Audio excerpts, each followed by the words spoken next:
And we are live. Hello everyone. Welcome back to the GraviMax live stream. We come Bonjour. to you Bonjour. We come to you from the distant past of 5 days ago.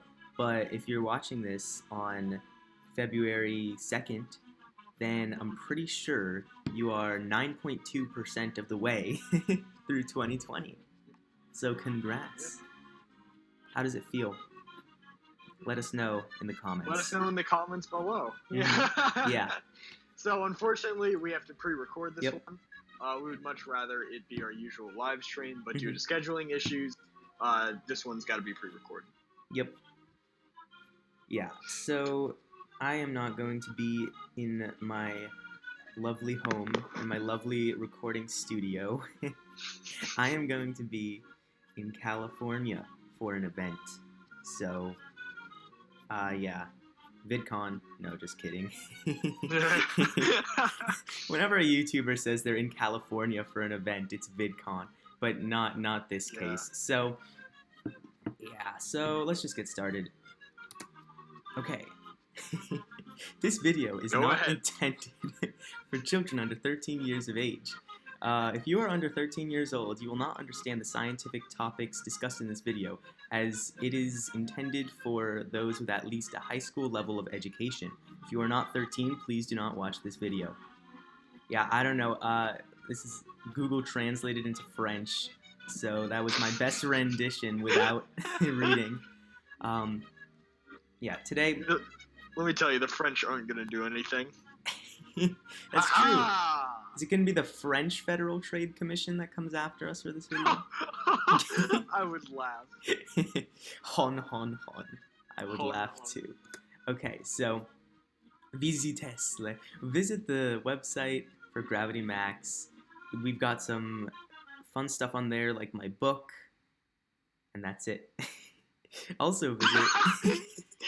You go to the website. It's kind of sparse, but maybe in the far future we can have merch or something, but that will take a long time. Yeah. It's interesting. Anyways, so also follow us on social media. Okay, just do that if you want. So also, but more importantly, follow me. Yeah, follow Sebastian on Instagram and on his YouTube channel, which has, well, his Instagram has that lovely photo, and his YouTube has two wonderful videos with a third that should be coming on Wednesday. So get ready for that. Yes. Visit the channel. Links in the description. Then you should get my book. It is available on Amazon, and the link is in the description. Oh, we didn't translate A Truly Dead Rock into French. No. That's not how things work. The French edition of this book will be A Truly Dead Rock. I don't know. Probably not. But well, yeah, I know it's a title, but wait, I just want to see what it would be. Yeah, let's see. Hold on. I'll read it out. I feel like I'm going to learn French from this stream, just seeing all these French words and knowing what they should be. I'm going to be like, oh, okay. There we go. Alright, A Truly Dead Rock, which the literal translation is a really dead rock. A really dead. It's really dead. Un rocher vraiment mort. Oh, well, there you go. Une rocher vraiment morte by Max Rudin. So, yeah, it's a science fiction book, takes place in the year 2102, and it's got some good lore, so you should read it. It's entertaining, it's interesting, especially with the upcoming decade, the 2020s. There's going to be a lot of space exploration, so this will give you some knowledge. This will give you some not firsthand, it'll give you some important knowledge, It'll give you some experience, like, things will be going on in space, like, things will be happening, and everyone else will be, like, so confused, but you'll be like, oh, I read A Truly Dead Rock, so I know exactly what's gonna happen. If you read this book, you can legally be an astronaut. Exactly. That's it. That's all you need to do. Anyways, so... Oh, there we go. So, the science of romance, or La Science de la Roma. Yes. So, this is our topic for today, and that's why we have French music, really jank French music because it had to be royalty free. Really jank French music in the background, and that jank French music is going to be playing throughout this live stream because the French are known for romance for some reason. Yes. Because apparently, French is the language of love. I Love think, is the emotion that we all feel burning in our hearts from time to time. We feel it amongst our family, amongst pretty girls, pretty boys, depending which gender you are, or any gender. And it's something that all humans share. It is the one true emotion that has been felt by humans throughout all of history, and That even is some true. animals. And that's That what is we're going to be true. talking about today. Yep. The flaming passion Hmm. of love. Yeah, so we've got flower petals in the background. It's a nice episode. This is for Valentine's Day. If you want if you want to save it for Valentine's Day. If you need that presence in your life and you need this video on Valentine's Day, then you know If what, you're save alone it for yeah, on Valentine's Day, exactly. and you're feeling Yeah. down, you're like, nobody loves me. Hmm. Well, dear viewer, we love you. Yeah. And you Us can here at Gravity Max, Yep. we love you. Yeah, and you can rewatch this video. And yeah, so it's a little early, of course, February 2nd, February 14th, but we've got some other things lined up for the next weeks, so get excited for that. We won't have any pre-recorded live streams after this one for a bit, hopefully. So that's great. Anyways, shall we get started? We shall, bonsoir. Neurologie de la Romance. Neurology de la Romance. So this is Neurology of Romance. Yep. We wanted to start off with what happens in your brain when you're in love, when you're feeling that passion that all humans have felt since the beginning of their age. What chemicals are associated with the feeling? Because that's how feelings are. What is the reason behind romance? Yeah. So, this is fun.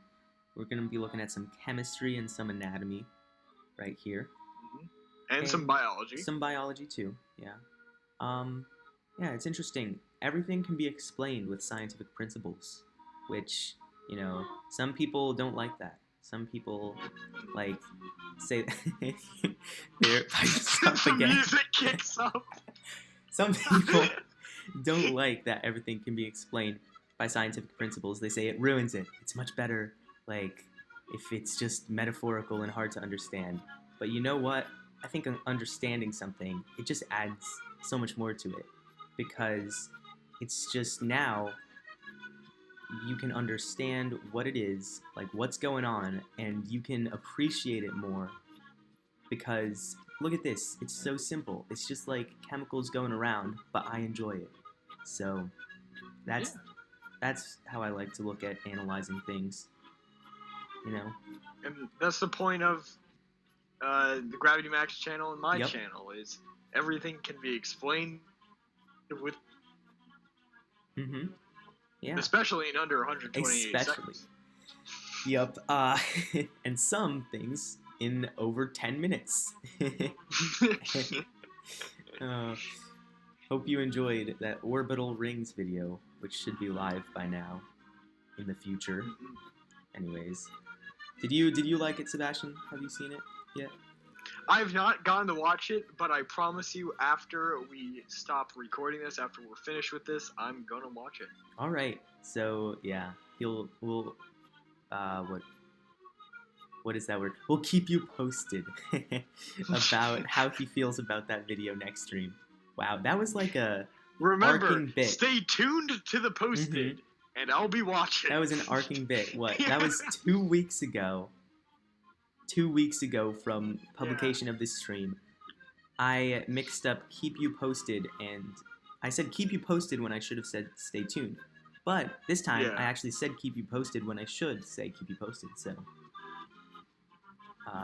So stay tuned. Character development. So stay tuned for my increasing literacy in idioms. Anyways, Let's head over to the next. Oxytocin.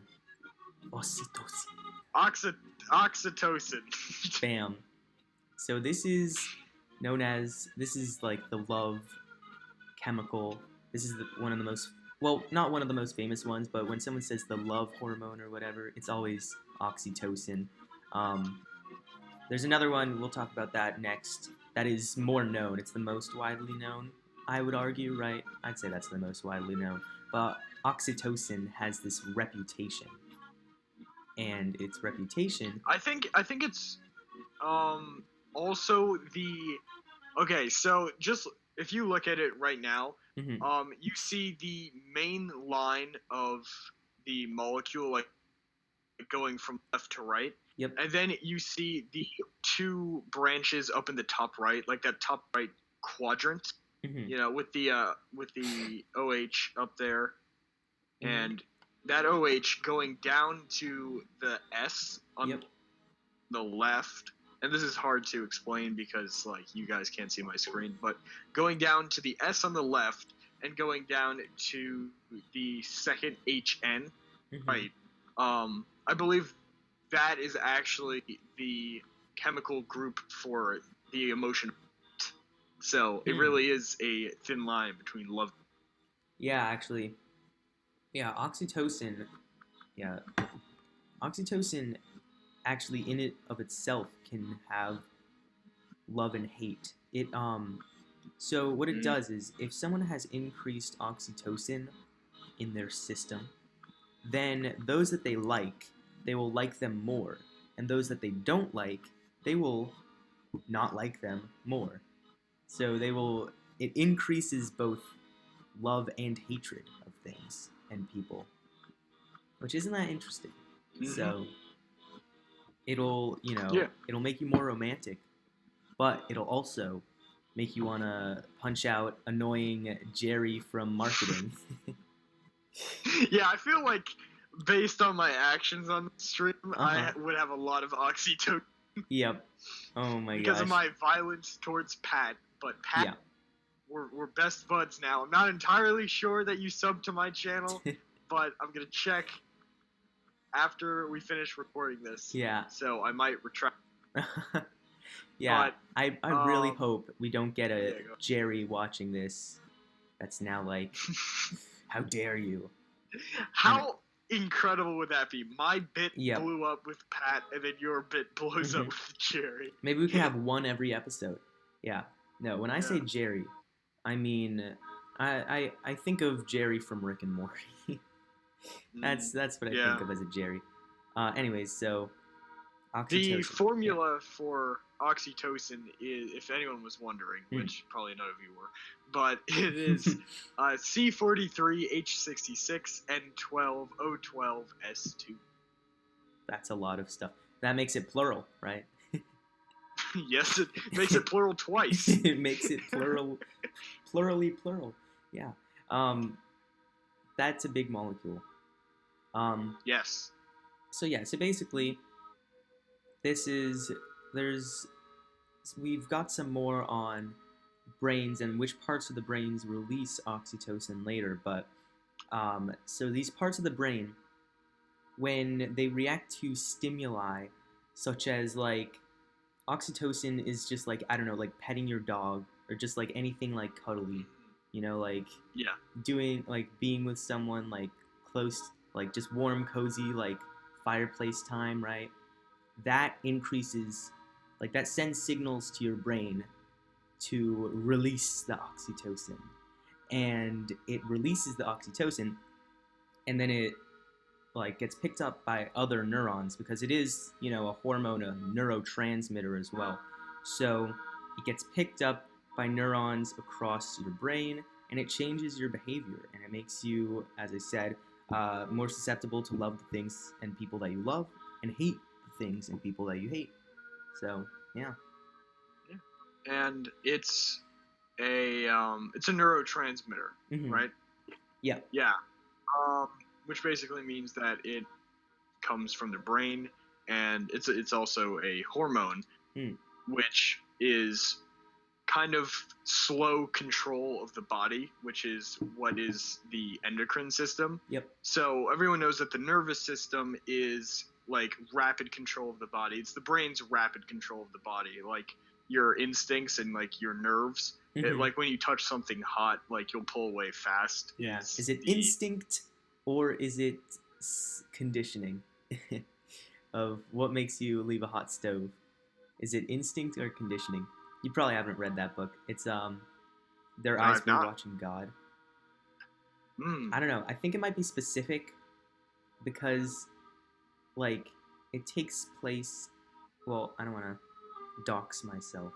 Never mind. So, Their Eyes Were Watching God. It's a good book.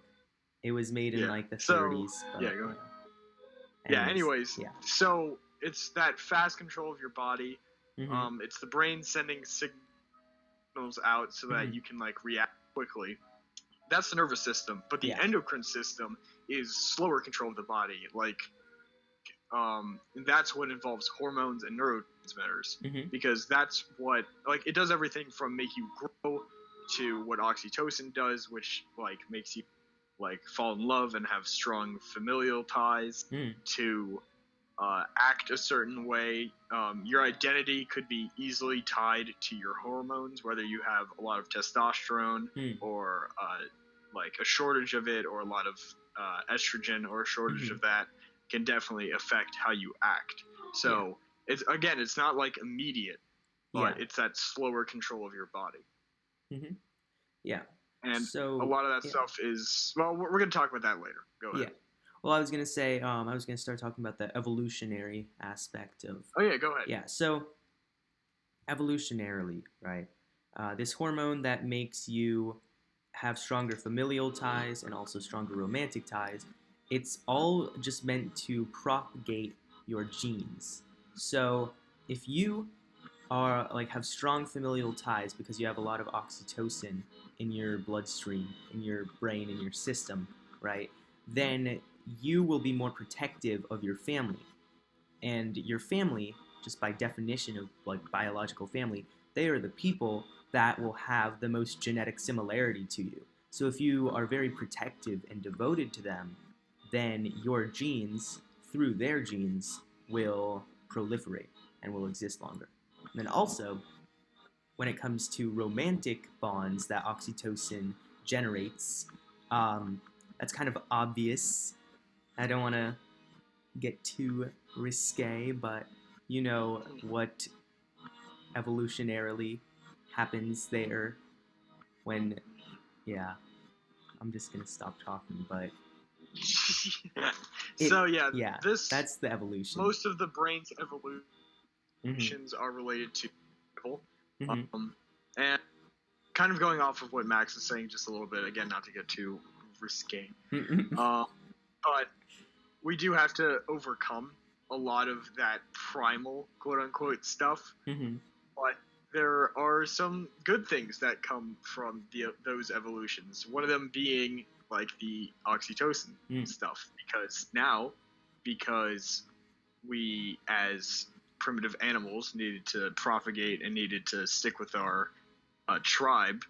Now we can have romance. Yeah. So I guess that's one good thing that came out of that. Yeah. So yeah, that's it for me on oxytocin. Do you have anything else? Oxytocin you can release oxytocin in a lot of different ways, and this also helps you cope with like depression. Yeah, just mainly depression. When you are like depressed, like neurologically depressed, your oxytocin levels are like suppressed. So just a couple good ways to get your brain to release that oxytocin is like petting your dog, like obviously having like a significant other, but that can be difficult. Or that can be difficult honestly, for some people. Just like hugging your parents and spending a day with them, spending a day with your friends, you know, sticking with people that you trust is probably the best way to release oxytocin. You can also exercise. Exercise is that one thing that it's kind of like a miracle cure, but it's also not Yeah. because no one wants to do it. You know. Yeah. Yeah. Like if someone said, I forget who said this, but it was someone who was like, if someone released a pill that would instantly like increase your mood, increase your health, make you live longer, and blah blah blah, everyone would take it. But then no one exercises. Bam. Mic drop. Oof. Get wrecked. Yeah. Let me get a quote about exercise. Okay. Whenever I feel, quote, whenever I need to, Jesus, I can't even read. Quote, whenever I feel the need to exercise, I lie down until it goes away. Oof. There we go. Yeah. Or, actually, here we go from, I've never known how to pronounce his name. But, Friedrich Nietzsche, I think that's how you pronounce it. Yeah, is, something like that. Nietzsche. Yeah, like that. Nietzsche, yeah. He said he was a great philosopher and most well known for his mustache. But quote, all truly great thoughts are conceived while walking, end quote. Which is actually based in kind of facts because when you are walking, you release endorphins, which is another neurotransmitter, and dopamine, which is the next one we're going to talk. So why don't we move on to that? Sure. Yeah, dopamine. So dopamine, as I was alluding to how's it pronounced in French? Oh, okay. Dopamine. I don't know. That's just my Spanish pronunciation. Just dopamine. Because, it's dopamine in French and in English. Because I take Spanish. I don't take French, which is funny. Yeah, I also take Spanish. I like to imagine all the people at my school right now that take French watching this stream and just getting incredibly angry. And me just saying, you know what? That's the way the news goes. So dopamine. It is, as I was saying earlier, it is probably the most widely known neurotransmitter because it is just, it's the happy chemical. That's what everyone says. Dopamine, whenever all the stuff, all the guilty pleasures, just anything that's like not really good for you, but like people like to do. The reason we like to do that. Eating shredded cheese at 2 a.m. Yup, that releases dopamine. Surprisingly, does exercise release dopamine? I think it can if you do it enough, right? Exercise? Yeah, no, exercise does. Yeah, so exercise also releases dopamine, but no one wants to do that. There's got to be some counter chemical, you know what I mean? Because why else would people hate it so much? Because, I mean, we like really weird things as people. Like donuts? What's up with that? I mean, why would we want, like, toroidal-shaped pastries, right? People, that's all because of dopamine. Because it's, like, really old evolutionary. Like, it's non-complex, very old evolutionary type traits, right? So, whenever something would help you survive, if your brain released dopamine, then that would encourage you to keep doing it. And then that would help your genes spread because you would survive. So, so it's really simple. Like, that's why sugar just, like, tastes so good. And why you get, like, people can be, like, addicted to, like, sugary foods, that's actually, right? that's what I was going to talk about next. That dopamine is also the reason that we get addicted to things. Because it's when we do activities that like produce dopamine, our body, and we keep doing them like again and again and again, our body gets used to having that level of dopamine, and then if we like stopped doing that, our body feels like way worse than it would normally. So your body craves that dopamine rush. So that's why people get addicted to drugs, and actually people can get addicted to exercise because it also releases dopamine. There have been like a couple like people that frequently jog can actually get addicted to jogging. Like bad addicted to jogging, or just they like, it's not like if they don't jog they're going to be like it's not like a withdrawal from like heroin. But it's like they constantly feel the need to go out and exercise, and actually I think it's most commonly jogging. which is why sometimes you see people jogging in like Oh yeah. the middle of winter Yep, or I the made a joke about that. extremely hot summer. So is it like, does it interfere with their lives, or is it just like a good No, thing? it's not that Mhm. interesting that you can get like addicted to Yeah. it. It's like, Here. sign me up. Addicted to exercise. Like, okay, sure. Yeah, I want to exercise. runner's high. That's what it's called. Runner's Runner's high high. Yeah. is that feeling of euphoria, which is coupled with reduced anxiety and a lessened ability to feel pain, is when your body is releasing a ton of endorphins and a ton of dopamine as a result of your physical activity. Mhm. And once you get that runner's high, if you do it again and again, you can like kind of like crave it. I don't think there's any case where it's ruined someone's life exactly. because they're like, gotta run, you know. But you can actually get addicted to running or other physical activities, like in general. Yeah, and it's interesting. This is an idea I've been floating, and I told you about it. I just want to see if we can get some audience like reaction. What do you think, audience, if we were to do like a morning like live stream, like less scientific, like more like casual, like maybe like personal anecdotes, stuff like that. Just like in the morning, like with a walk or a jog or a run or something. Probably just a walk. Let's not be too ambitious, right? Like a morning walk in the serenity of the morning times, right? And just have a Gravity Max, like regular, I don't know, maybe half-hour live stream. I would like to see if there's any interest in that, because I think that could be fun. I could also do streams like that where, like, you've seen it on this channel, but I like to rant a lot, so I could do like ranting live streams and all that stuff, because I don't go outside, so I could leave that to you, Max. Yeah, these live streams are not very healthy. They are, they say don't sit down for like an hour straight or something, like get up. That is what I'm doing right now. I am sitting down for hours straight, depending on how long the live streams go. Remember the all-nighter? That was fun.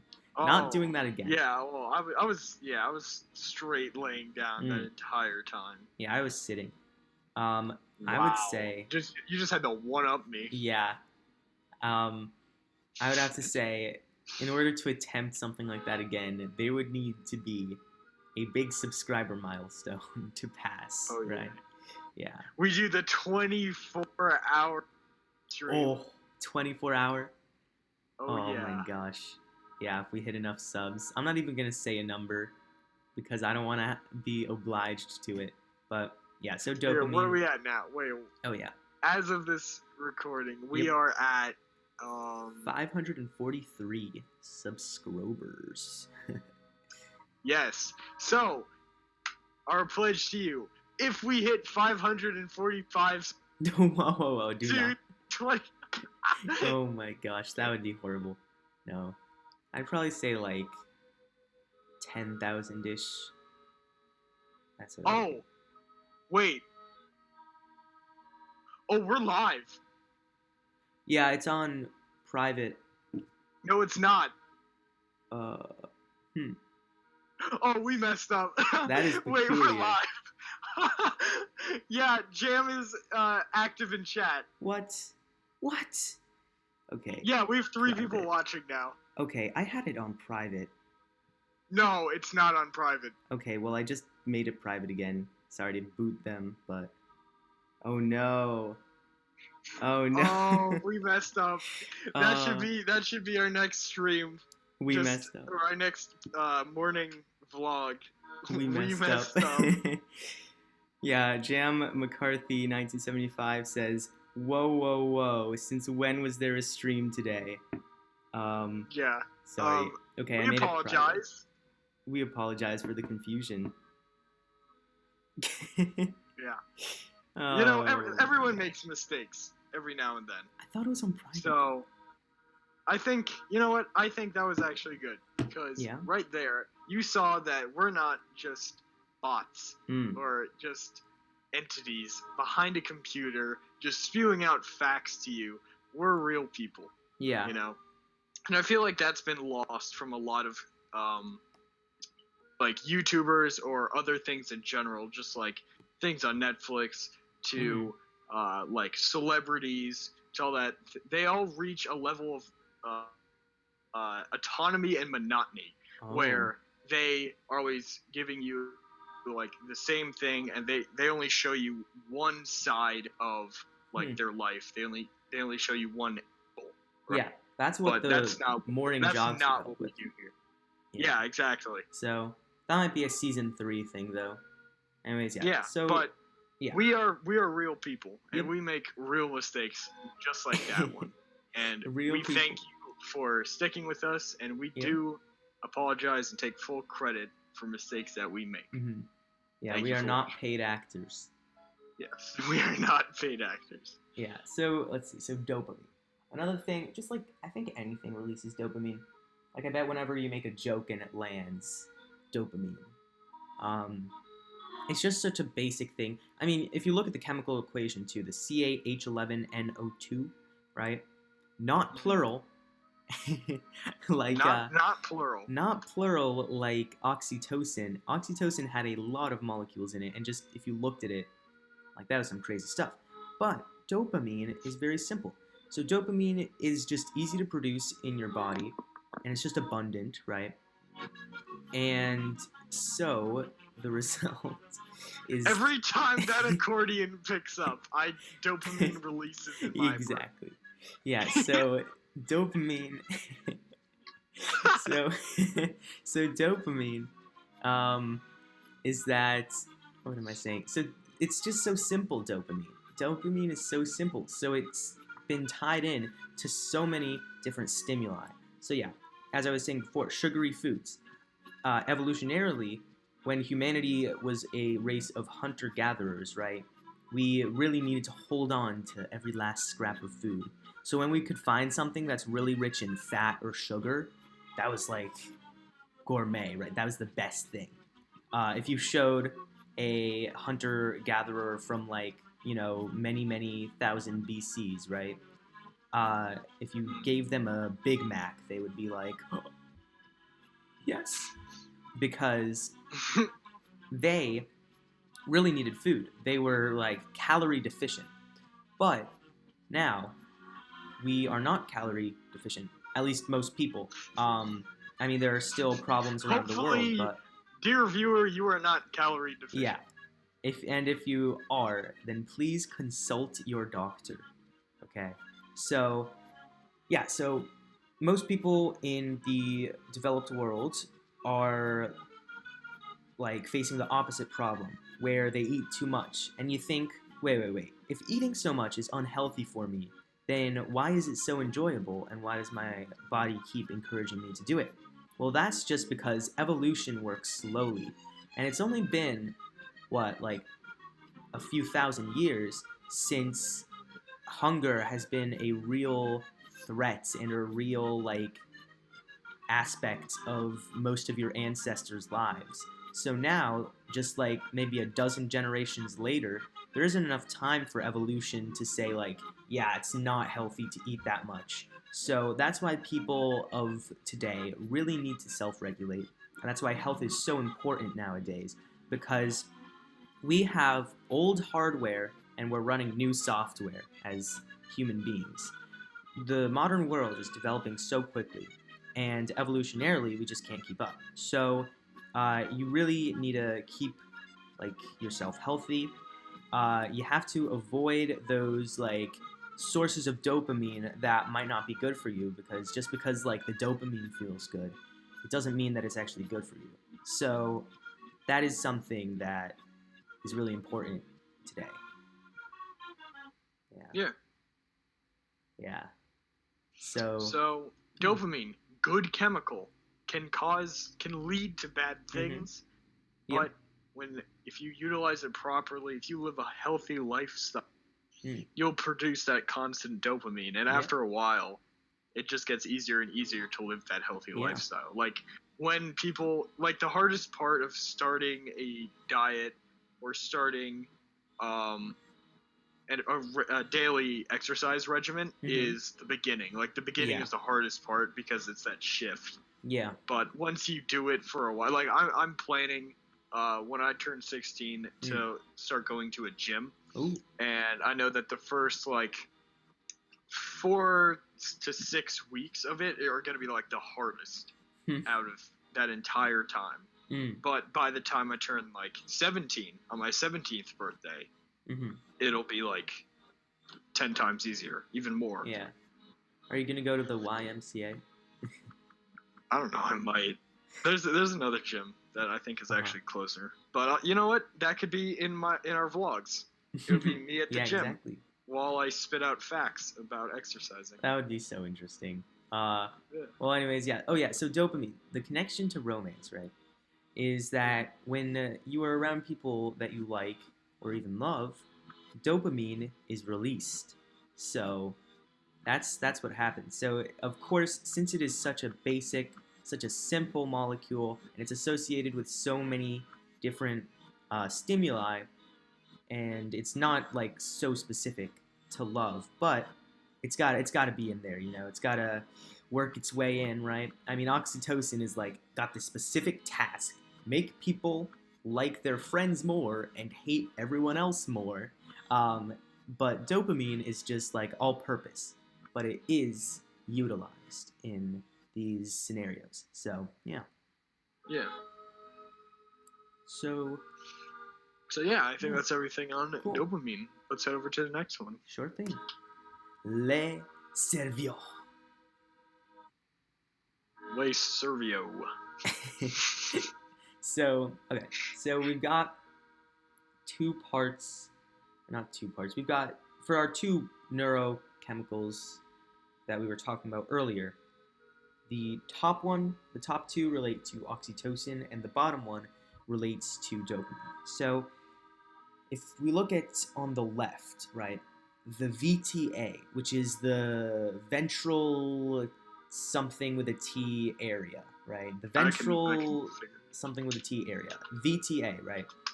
The ventral tegmental? Tegmental, probably. Tegmental area. The ventral tegmental area. It releases oxytocin, and so does the caudate nucleus. They are all involved in like releasing and releasing and receiving oxytocin when the stimuli are correct. And then for dopamine, we've got dopamine on the bottom, and we've got the hypothalamus and the pituitary gland. Wait, I think I might have these. Yeah, no, I got these right. It's like the back lobe of the pituitary gland, and they release dopamine. And so that's how these neurochemicals, neurotransmitters, they are produced in the cells around your body, brought to this area, and then released in your brain.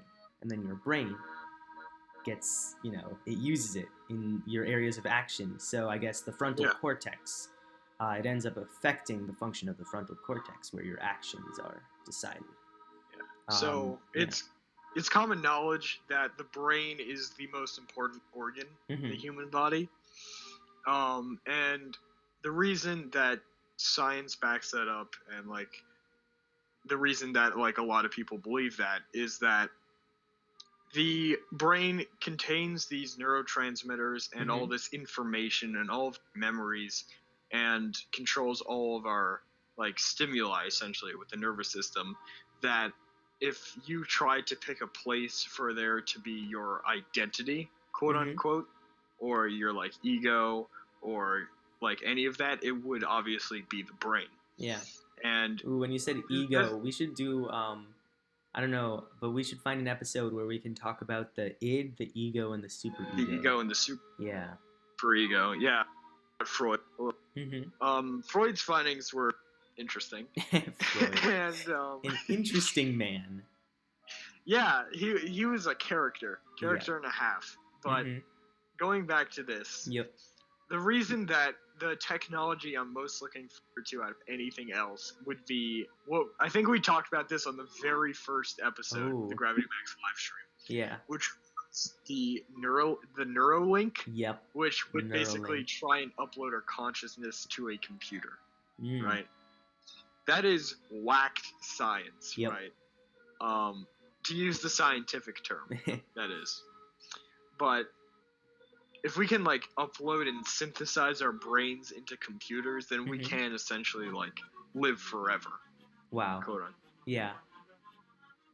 Elon Musk, again, I've said it before, and I'll say it again. He is an absolute mad lad. He is a legend. He's probably like the person I am most a fan of. Yeah, he's right? definitely a role model. Yeah, he is crazy. I mean, crazy in a good way. He's got that 2024 Mars plan, and now you have to seriously consider retirement on Mars in your future cards, you know? Like, for people our age right now, people born in the early 2000s, we gotta think, we could retire on Mars. That is a high possibility, right? Like, isn't that just crazy? But yeah, but definitely, it's interesting with Neuralink and uploading the brain to the computer is that you can custom tailor the function of your mind on a computer to fit anything you want. So a lot of things like that I discussed before with dopamine could be considered flaws or faults in the human mind, right? And that's really just the lagging, just the slowness of evolution. And so you might think dopamine, you know what?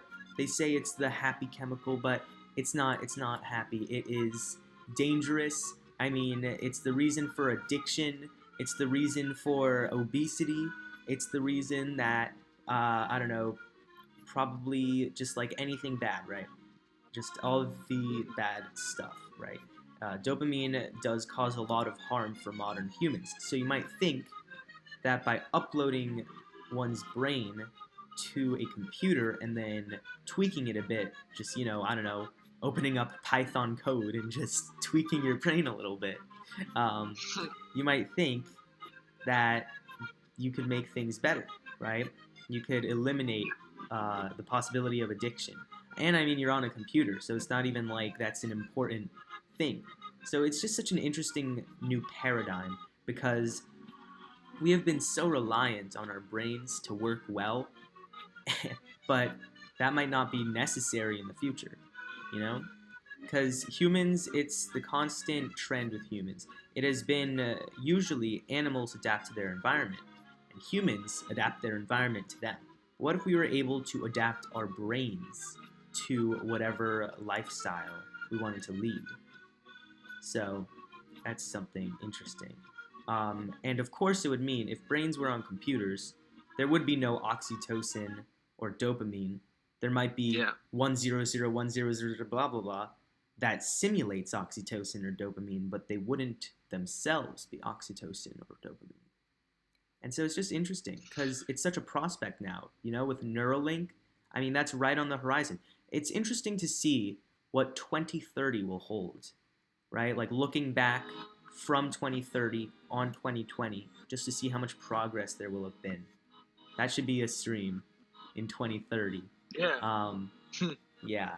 Wherever we are, we shall reconvene. Yes. But yeah, so, you know, interesting. This science, the brain science, could become outdated just because no one has a brain anymore. They have a computer brain. But, yeah, it's interesting. Yeah. So the brain is obviously responsible for like pretty much everything, and all the like again like what Jacob said, which it seems so simple now that like it's in my mind. But like a while ago, Jacob said to me like, technically every cause of death is organ failure, and more technically, it's always failure of the brain. So like anytime anyone dies for any reason, it's because their brain failed. I mean, by definition, right? Death is the ceasing of the functions of the heart. Once your heart stops beating, then you're dead. Oh, So you could say yeah. that it's your heart, right? Then But I mean, you is could that also say the your lungs definition? because of. Well, it depends. In the past, it used to be they would hold up like a cold like mirror or something to your mouth and see if it would fog up. But then people realized that pulses exist, and so then it was like, oh, they've got no pulse. They're clinically dead. Uh, that's the modern thing. But then there's also brain So death. Brain dead, and that's not good. So. yeah, the medical definition of death Mm-hmm. is the irreversible ceasing of all vital functions, especially as indicated by the permanent stoppage of the heart, respiration, and brain activity. Bam! The big three right there. Heart, lungs, mind. That should be a inspirational placard that 20-something-year-old women put up in their house, with the weird font. Live, laugh, love, lung, heart, brain, right? Live, laugh, love, lung, brain, heart, something like that. Yeah, I think that could work. Yeah. So. Oh wait. Yeah. Keep going. Okay, so that's pretty much all for me on the Les Cerveaux. Do you have anything? Brain, like it, important, love it. Yeah. All right. I live, laugh, love the brain. Live, laugh, love. Should we move on to the next? Yeah, definitely. Sure. Let's do it. Okay. Histoire d'amour célèbre. Histories d'amour célèbres. So, for those of you who don't know French, that means famous love stories. So, as love is such a vital human emotion and plays such an aspect in many people's lives, I mean, it's such a has such an impact on people's lives. Like, crimes of passion, like that's a whole segment. Yep. Like that's in U.S. law code. That's in the law, like a crime of passion. So it's very obvious that humans would write love stories, and that some of them would become famous. So yeah. So yeah, like we were saying before, love has been around for like a while, and yeah. By extension, that's the word I was looking for. By extension, so is romance. So yeah. The romantic side of it is more explored in some stories that we're going to talk about more than like, but they're definitely a window into how people like viewed it in different time periods. Yeah. But that's what I gotta say for the prelude. Yeah, it's interesting. Humans' capacity for storytelling is really just you imagining, like, what if I was in this situation? And so usually, I mean, sometimes people write sad stories, but usually a story, I mean, the happy ending, right, is the most typical. You want, like, a story that you feel, like, good about afterwards. I mean, on the most basic level. I mean, sometimes people want a story that they feel bad afterwards. I don't get that. Maybe it's like, haha, my life's so much better than these scrubs. But I think they're... Take that, me. Right? But I think there definitely is an idea of people wanting to experience romance and love through these stories if they don't have immediate like access to it. They're not currently in a relationship. They wanna every time he picks up on the accordion. They want to read a love story or watch one. I mean, why are rom-coms such a thing? It combines the two things that people like so much, romance and comedy. People like things that are funny, and people like romance and love. So, of course, rom-coms are a thing. And now you can argue about the quality of those rom-coms, but the base aspects of them, the rom and the com, are two things that people really like. So it's just Do you fascinating. like rom-coms, Mac? I do not. I doubt I've even watched one. I don't think I've watched one. I don't know, like, how you would define, like, someone's like, oh, have you seen, like, The Martian? And I'm like, yes. And then they're like, oh, well, you could argue, blah, blah, blah. And I'm like, shut up. It's about a man who's literally alone on Mars. That's just a straw man argument, of course. But when people try to implicate, like, any random movie under some genre, like the Tragedy of Julius Caesar rom-com. Just like, shut up. Like, we get it. You're being technical, and you're being semantic and pedantic, and it's annoying. Yeah, if you hit present, then present again, then go up to slide 11. Okay. That was the idea that I had. Up to slide 11. Oh, let's see. Live, laugh, love. Oh, that's so true. Because laughing requires respiration. Yeah. That's great. I want to frame three. that. Wow, look at that. The big three. Hey, maybe we can make a shirt with that on it. We could for the Grab Max. That could be the merch. Yeah, that could be the merch once we get to 10,000. That 10,000, I say, is the merch limit because here's my reasoning. Say 1% of people will buy the merch, 1% of subscribers. I think we'd need at least 100 to make it commercially viable. You know what I mean? 100 orders. Yeah. So that's why I say 10,000 subscribers as the goal for starting a merch store. And it can also have limited runs, you know what I mean? Like the week before Christmas or Thanksgiving. If we're going to keep doing the milestones at the power of 10, then wouldn't we have to wait until 16,384? Sure, we'll do that. 16,384. That's the number. So that's when we'll get our merch like this. I also imagine with the big three, as we were saying, big three, brain, lungs, and heart, there's another big three, right? And you could put them in as live, laugh, love as well. What? You don't know what I'm Which big three is this? There's a lot of big threes, aren't there? I know. There is a lot of big threes. Give me a hint. Okay. It's World War II. Oh! Yeah. Right? The big three. The big three. Yeah, no, I got it. Yeah, you've got, Churchill, FDR, and Joseph Stalin. Who would you put as live, laugh, and love? I'm gonna do that. I'm gonna do that right now. Nice.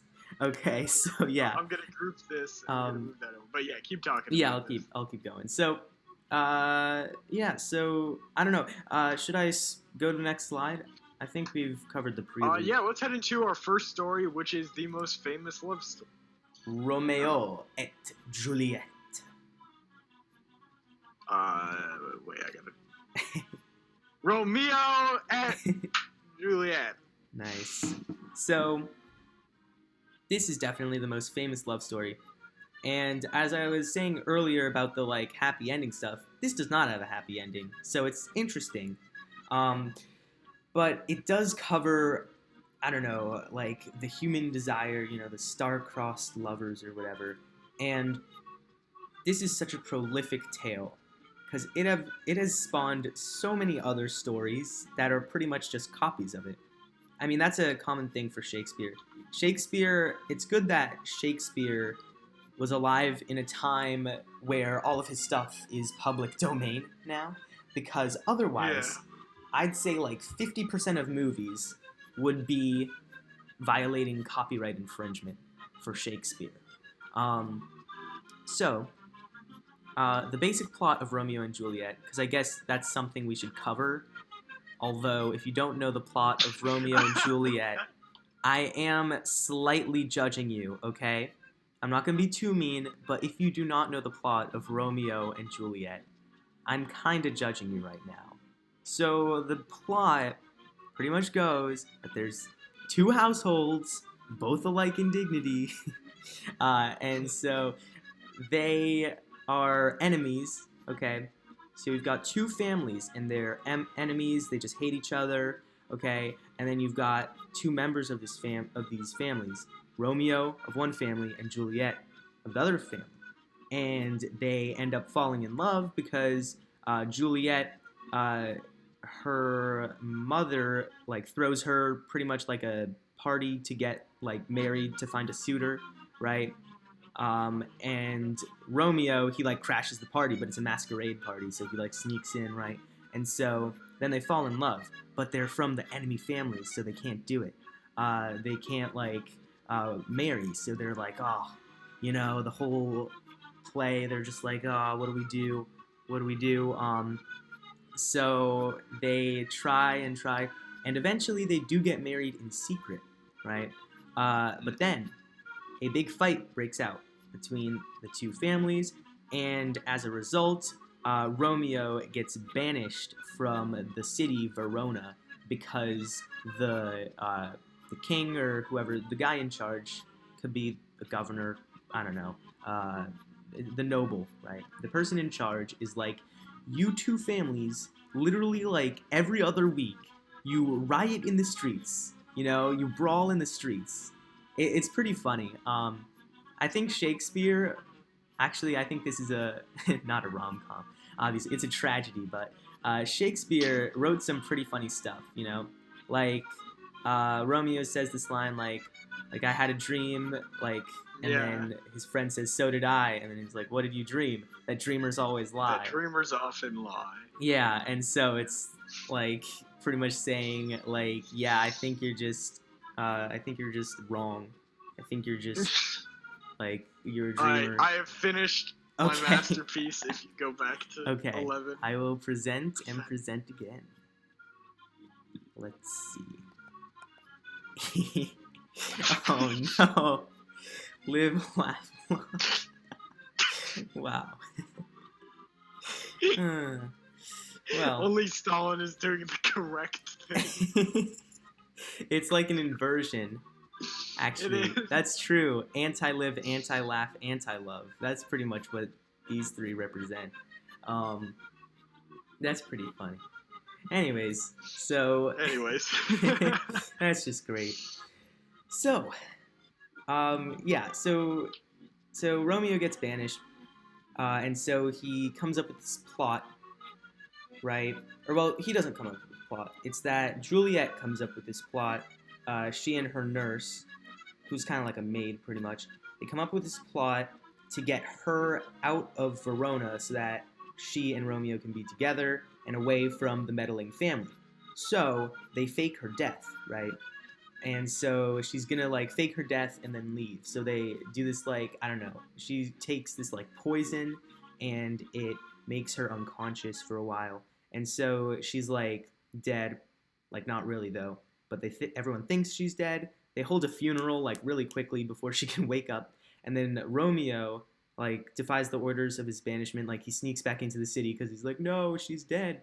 And then when he sees with his own eyes that Juliet's dead, he's like, oh no, like, and then he like, he's like, oh, that's it, like she was the love of my life. So then Romeo ends up killing himself, like right next to Juliet.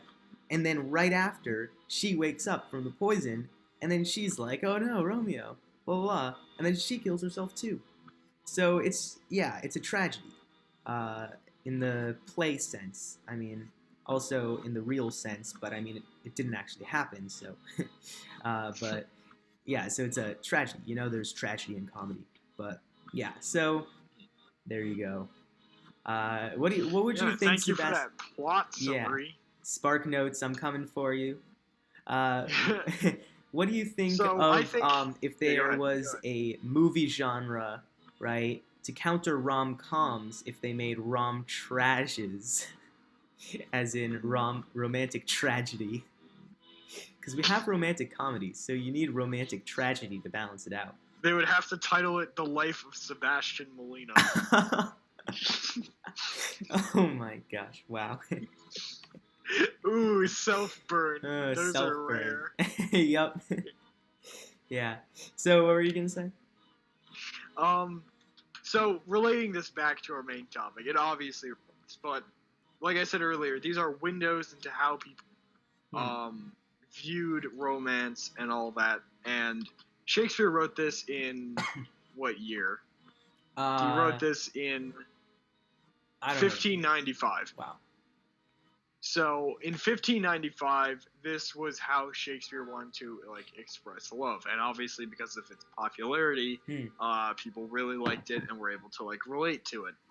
Mm-hmm. And this is one of the more niche things about romance is that, you know, in the animal kingdom, and we're going to talk about some animals and their mating habits later, but it's usually just like there are courting methods. In some animals, which is what we're going to be looking at. But definitely the courting habits of humans are the most complex. Yeah. Because we've got the most complex brains. Yeah, exactly. So with this, it shows the complexity of having affection towards someone and someone having affection towards you, but there being a barrier in the way. And that's relating to familial stuff. And that is obviously something that can't really be expressed by many animals per se, because like this obviously relates to the dispute between the families and all that stuff, and other people weighing in on the relationship, which isn't how it is in the animal kingdom, but that's definitely how it is in some cases with humans. And definitely around this time period, the kings and queens in Europe were all keeping the bloodline pure by inbreeding and doing all that stuff. So there was a lot of families keeping or even arranging marriages for their children in order to keep whatever status. So this was topical during its time period. And you could argue that it's still topical today. I'm not going to argue that for you. You can argue that. But definitely the most famous love story, and definitely one that some people can relate to. Yeah. It's interesting That's because what I gotta say about it. With this story, you see just how far human romance goes, you know, just how far like our brains have evolved, because like killing oneself, as Romeo ends up doing and as Juliet ends up doing, is not a way for genes to spread. So evolutionarily, you would think that like what's going on in the brain there, but it just shows how complicated the human mind has become, and how evolution can't even out juke it. You know what I mean? Like when there's outstanding circumstances and unlikely tragedies, you can get some very odd effects from the human mind. And just because of how different today's world is from the past, you can constantly get those effects from the human mind. Like, it's just interesting. It's so fascinating because I've heard someone said like humans have domesticated themselves, much like we've domesticated the dog or the cat, right? But it's so odd because the world that we've created as humans doesn't work for us as humans like as well as our natural environment. You know, it's unnatural or whatever. Obviously, it's preferable. I mean, we live more comfortably today than our ancestors did, but it does come with its own problems. And as we continue into the future, we will need to reconcile those problems. One such problem, the accordion. The accordion, I would classify that as a problem to natural and good human living, right? Yeah. Anyways, yeah, so should we move on? Yeah, we can move on to our next thing. La Belle et la Clochard. La Belle et le Clochard. Nice. So this is The Lady and the Tramp, which is one of the movies I was talking about earlier, how it's pretty much just an iteration of the Romeo and Juliet, you know? It's just it's not a carbon copy, but the plot, you got a similar plot. Of course, it has a happy ending though instead because it's a Disney movie, you know. But the same seeds are there, right? And there are so many other stories. Like this is one of my personal favorite, just in sheer comedy when it comes to Romeo and Juliet ripoffs, and that is Nomeo and Juliet. Oh my! It's hilarious, and they have a Don't sequel. even- They have a sequel. No. Oh And it's called Nomeo and Juliet 2 Sherlock Gnomes. Oh my god! Doesn't that just sound like a wonderful movie? That is Walt Disney's most heinous crime. Mm-hmm. Was it? No, wait. I don't was think it it was- Disney that produced that, or was it? I think it was like Who was behind that? I think it was like Figure it out. DreamWorks. DreamWorks probably. That's what I'm gonna say. That's my Who bet. made it? Who made it? They don't want to tell me. They don't want to tell me. Talk to me. Who made it? Someone's ashamed. Who made it? Who made it? Romeo and Juliet. But this is an interesting trend. It was Disney. It was Disney. Oh my gosh. Well, this is an interesting trend though, because a lot of the Romeo and Juliet like ripoffs have had a happy ending. Why was Ozzy Osbourne in Romeo and Juliet? what did I tell you? It is such a great film. Can I just read off this cast Sure. real quick? Because this is insane. James McAvoy, who you know him as young guy from Split. Mm-hmm. Emily Blunt, you know her as wife of Jim. Michael Caine, you know him as Alfred. Mm. I don't know that. Oh wait, McGonagall? That's Professor McGonagall's real name is Maggie Smith. Jason Statham, who was in the most recent Fast and Furious. Patrick Stewart, who you know as old Professor X.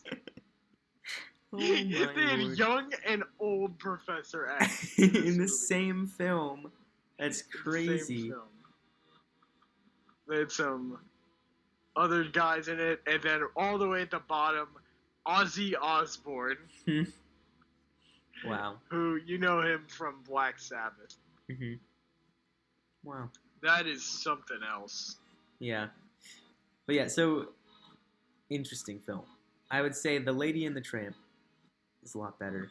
I mean, that spaghetti thing, that itself is referenced like so many times, right? Like you see that referenced all the time, which is funny because that means that this movie, right, which is strongly like Hulk borrowed. Hogan was in it. Hulk Hogan was in Novi. Yeah. Yep. Nomeo and Juliet. Hulk Hogan was in it. That's crazy. They get these really high-profile actors for some ridiculous movies down at Disney. Yeah. Because it's Disney, so they're like, we can get whoever we want. We're Disney. God damn it. You know? But yeah, so The Lady and the Tramp, it's interesting how often that scene on the cover is referenced because the movie in itself is largely referencing Shakespeare, so it's referencing a reference. Right? So, yeah. Yeah. And it's fun. And obviously the movie's... So, yeah. This one isn't a tragedy. It's one not happy it's a ending. happy ending. As Disney do. Mm-hmm. But this is like a more recent view. Like it still does reference Shakespeare, but Yeah. it also employs a lot more recent Mhm. culture about what romance is Yeah. and how it's like portrayed. Because the interactions between these two like dogs are obviously based off of humans, Mm-hmm. you know. Yeah. And throughout the movie, they show like obviously human characteristics and Mhm. especially ones relating to romance. Yeah. And I just think that that's important to keep in mind that this is a more recent version of it, which is When a was lot it more made? recent than the next one we're going to talk about. Yeah. When was it made specifically? I can tell you. Yeah, let's see. So, yeah, it's interesting. With It was anthropomorphic animals. It's on Disney Plus right now. Oh no. If you wanted that, it was Disney Plus. Wait, no, what? Wait, what?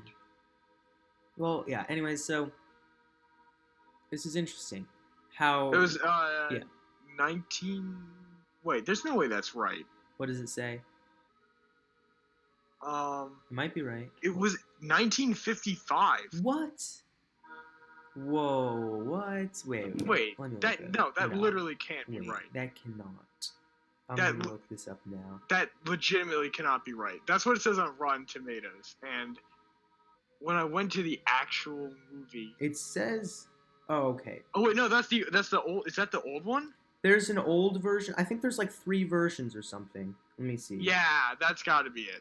So the oldest one is 1955. They're making a remake. I mean, I'm not a huge fan of the Disney CGI remakes, but that's like, I don't know, it might already be made. Oh, it is, I think. It's already made, 2019. But I think there's a middle one, which is the one with the cover that we have. Let's see. So animation. Let's see. Frank Thomas. 1955. Let me see.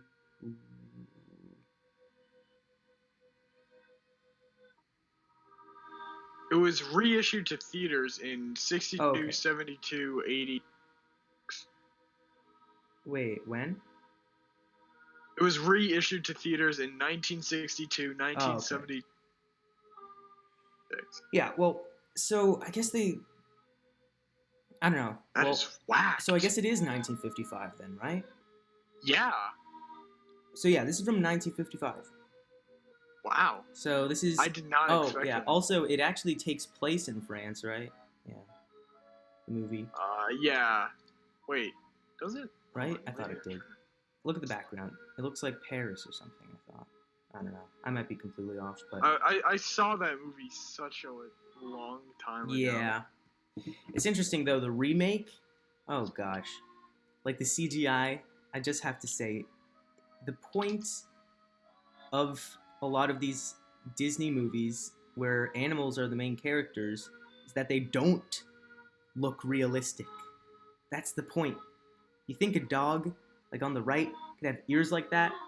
Like, that makes it look like human hair? Like, no. The point is that, like, it's so stupid. Because you're able to express human emotions better with this animation than with the CGI of uber realistic animals. So it's just weird. I don't understand the appeal behind that. Like, why does everyone like these live... Well, I shouldn't say why does everyone like... I should say, how do they keep getting made? How do they not, like... Because I've heard a lot of criticism along the same vein as my criticism to these new live-action movies, yet they still keep getting made, and I'm like, please, like, just on principle, I wouldn't, like, see any of these. I don't see the remakes, but I just don't get it. It's saying that there is no actual setting, it's just in a quaint town. Oh, okay. So I always pictured it as, like, Paris. Yeah, I kind of pictured it always. I don't know why. As what? Sorry, you cut out. I pictured it as New York. Ah, New York. Well, yeah. I mean, this is just the association, the guy probably for me, of just the Italian restaurant. Yeah. Oh, that's true. Just like France and romance. That's why probably I associated them. But yeah. No, I'm all about that New York. Yeah. This is a good movie though. I mean, it's a cute little like movie for kids. But you know what? Movies for kids are also nice to watch as not a kid, because it's like a heartwarming film. Unlike Romeo and Juliet, right? This has a happy ending. So you're like, yay, dogs. Because it is a rule in movies that you cannot kill dogs. So obviously they had to scrap the original ending. John Wick. Exactly. You can't kill the dog. I mean, you see what horrible things happen when You you can't kill a kill the dog in a dog movie. without Keanu Reeves coming Mhm. after you. Yeah, so, yeah, I think it's a good film. I like Yeah, it. it's good. 1955 original version, not the new version. Yeah, and if you ever want to pull a romantic move, let me tell you, that spaghetti thing, That spaghetti thing. that's your best bet. You know, I do want to work out the math of the likelihood of just picking up a random piece of spaghetti if two people are eating spaghetti, right? Like, what But are the again, odds like, that... look at the cover. Like, why are they looking off to like the sides, like the distance? I don't know. Like if I was in this, you would kind of have to like stare directly at them. It's so that they don't notice, because it was supposed to be like, oops. But that's a pretty Yeah. big oops, I gotta say. Yeah, I mean they're looking in like Mhm. completely different vectors. That's true. I think on the right, it's one trainer holding a dog treat, and on the left, it's another trainer holding a Yeah. dog treat. No, just kidding. But yeah, so yeah, I don't know, but I think you could figure out the math behind that, because there's this. Yeah. If we're doing dogs, then the math is nothing. The math because is nothing. That's not how dogs eat. Yeah. Well, but just with people, the right? chances are zero. Because there's some Zipfian like mechanics to just picking random stuff up out of a pile, where Zip like this, it's just the harmonic series, you know, 1/1, 1/2, 1/3. So I don't know. It would be an interesting math problem. I'll get the math team on that. I'll get my math guys to work it out. We'll get the lab boys on it. We got the lab boys on it. It's not too fond of the human skeleton. So, yeah. I think, should we go on to the next slide? Yeah, sure. Sure. So, this is an old tale. Let me see. Oh, yeah. Le Conte de Narcisse. Le Conte de Narcissus. So this is the Tale of Narcissus, which is a Greek tale before Shakespeare, and this is about a man who is in love with his own reflection. Yes. I love it. I love it because we have the tales that we have. We have a romantic tragedy, a romantic like comedy / happy ending. Yeah. And then we just have this scuffed story. I would call this a rom-com, because it's about romance, and it is incredibly comedic. This man. It is. This is where the word narcissism comes from. And narcissist, it's because of this guy, Narcissus, who was in love with his own reflection, supposedly. Of course, it's Greek myths, so they probably didn't actually happen. Yeah. But, so this is obviously the earliest tale that we have. This was first like published around 8 AD. Oh wow. Yeah. So I like the detail. You want to tell the story of him? Sure. I just want to say I like how the detail of how his reflection is in the water, because they didn't really have mirrors that were that good, you know. Did they have mirrors back then? Yeah. I don't think so. When were mirrors like that takes metal working, you know. I mean, you got to melt down the sand. You got to like do everything correctly. Mirrors were invented in 18. Oh, okay. So yeah. Well, like the silver glassed ones. Yeah. Yeah. Well, anyways. So you can There were mirrors in the 1600s, but definitely not 8 AD. Yeah. So if you want to like say the plot, then. Okay. This Chad. Right here that you see. I'm going off. I'm not reading off a plot or anything. I'm going off of what I remember. Okay. When I read it. Oh, you read it? Wow. Basically. Oh yeah, no, I've read a lot of Greek myths. But for class or for pleasure? Actually no, pretty much all for pleasure as well. That and the Norse myths. That's good. That's cool. But so Narcissus is the son of a god, but not any of the Olympians. Okay. He was like a river god and I think a nymph. And so that's him, and that's Narcissus. And Narcissus was like just, I think he was just straight up vibing in the woods. And that girl, it actually wasn't a girl, it was another nymph named Echo. Mm.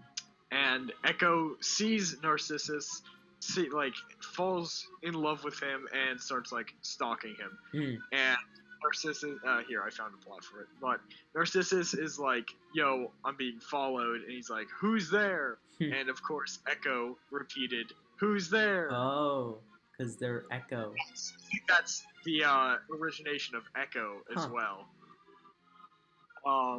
And so she reveals her identity and attempts to embrace him. He steps away and him alone. She was heartbroken and spent the rest of her life in loneliness until nothing but an echo sound for her. Wow. So the Greek god Neps, the goddess of, learned this story and wanted to punish Narcissus. So once during the summer, he was getting thirsty after hunting, and the goddess lured him to a pool where he leaned upon the water and saw himself in the bloom of youth. Narcissus did not realize it was merely his own reflection and fell deeply in love with it as if it were someone else. Wow. Unable to leave the allure of his image, he eventually realized that his reciprocated, and he melted away from the fire of passion burning inside him, eventually turning into a golden white flower. Oh my gosh. That's just so you gotta love the Greek myths. Yeah. There's always that turn near the end where you're like, okay, I get this story. It's a little mythical. Like I see there's some gods, there's some creatures, okay, but this is a pretty rational story. Then he melted away as the fire of passion burned inside him, and you're just like, okay. That's like the story equivalent of a Picasso, you know? Oh, and the Narcissus plant is there actually a Narcissus plant? Oh, there's gotta be. If it. Oh yeah, there is, but we know it by a more common name, which is the daffodil. Wow. Mind blown. That is a paradigm shift, game breaker. Like, that is crazy. Wow. The daffodil is really Narcissus. Yeah. So this is obviously going into how sometimes humans can like mess around with romance, you know? Yeah. It's like first you have Echo's attempts towards him. Yeah. And he was like, nah, B. So Echo like died of sadness, which is common. Yeah. With the Greeks. The Greeks. Not like the modern day Greeks. Like and with Star Wars. Greeks. Died of sadness. That's pretty much what happened to Padme. Right? Ooh, I just thought of a quote. Yeah. Ooh. I want to write this down, but first I gotta perfect it. But it's basically the saddest sound is an echo. Oh. There you go. The saddest sound is an echo. That's a quote. Wow. Write that down. Wow. I like it. Yeah. Quote me on that. I will. The saddest sound is an echo. What about the Wandering Soul tape? Well, that's the scariest sound. An echo is the saddest. Okay, sound. I see. But what if it's the echo? What if it's the echo? Go ahead. What if you play the Wandering Soul tape on a mountain range and you get an echo of it? Is it the saddest sound? You'll get shot by the Vietnamese. Or the scariest sound? Which is it?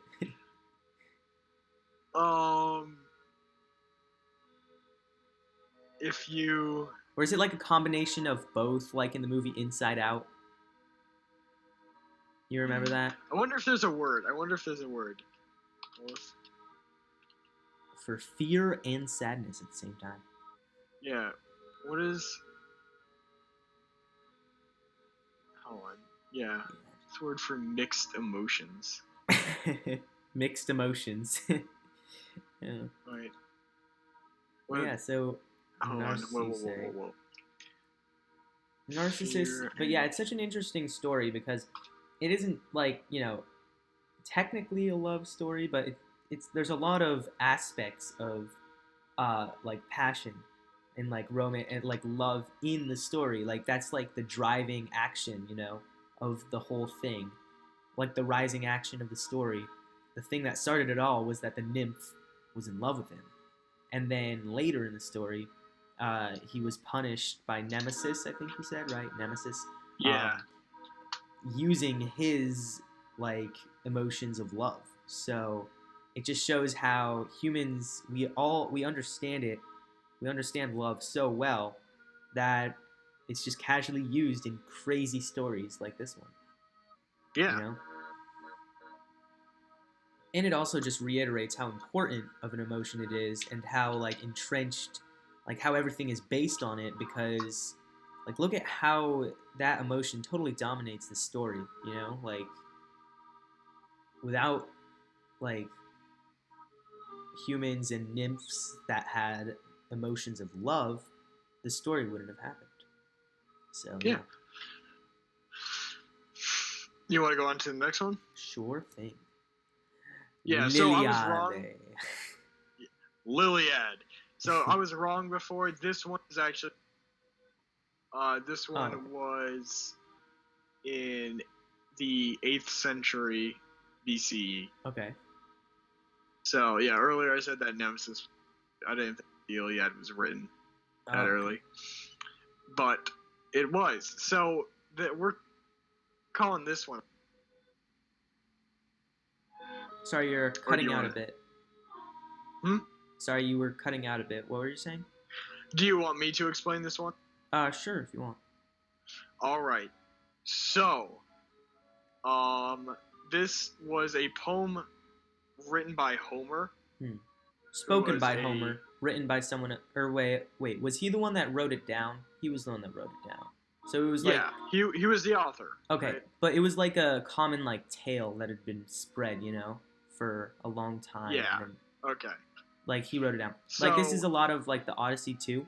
Like it was just like mythos and legends, like the bards, right?